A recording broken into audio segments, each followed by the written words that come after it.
Cœur du Soir vous propose une soirée Lettres intimes à la médiathèque d'Esnay dans le cadre du voyage impossible mais éternel.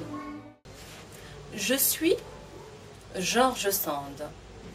C'est mon nom de plume.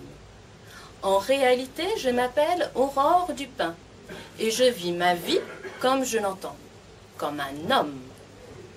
J'ai eu de nombreux amants, mais j'aime Alfred. Ne crois pas,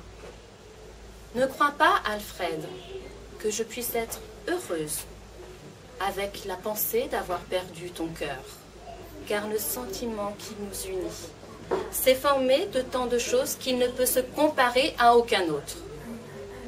Le monde n'y comprendra jamais rien. Tant mieux. Nous nous aimerons et nous moquerons de lui. Je me présente. Alfred de Musset. Georges et moi, c'est différent. J'ai eu de nombreuses aventures et chut, j'en ai encore.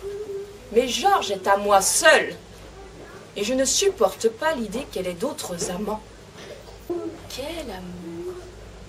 Jamais homme n'a aimé comme je t'aime.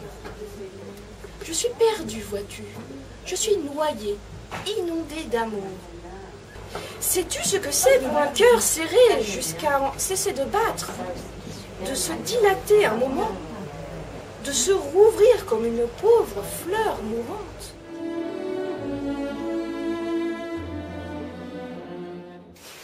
Alors les lettres d'écrivains sont une matière passionnante quand on s'intéresse à ce genre frontière un peu mouvant entre vie intime et texte littéraire qu'est la correspondance. Donc, ce sont des lettres d'écrivains, elles présentent naturellement toutes les caractéristiques de la lettre, mais elles possèdent en plus des qualités d'écriture, des qualités d'analyse, un sens de l'observation qui font d'elles, de ces lettres, un texte particulièrement riche.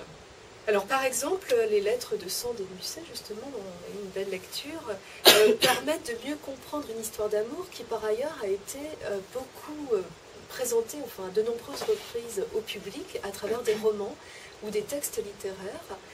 Donc on voit que les lettres peuvent apporter une vision peut-être plus exacte, en tout cas on le perçoit comme ça, puisqu'elles ont été écrites au cœur de l'histoire d'amour entre Sand et Musset.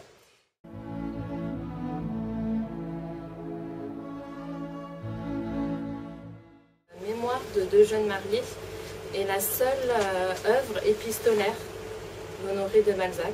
Il s'est essayé une seule fois à ce genre. C'est un ouvrage très enrichissant où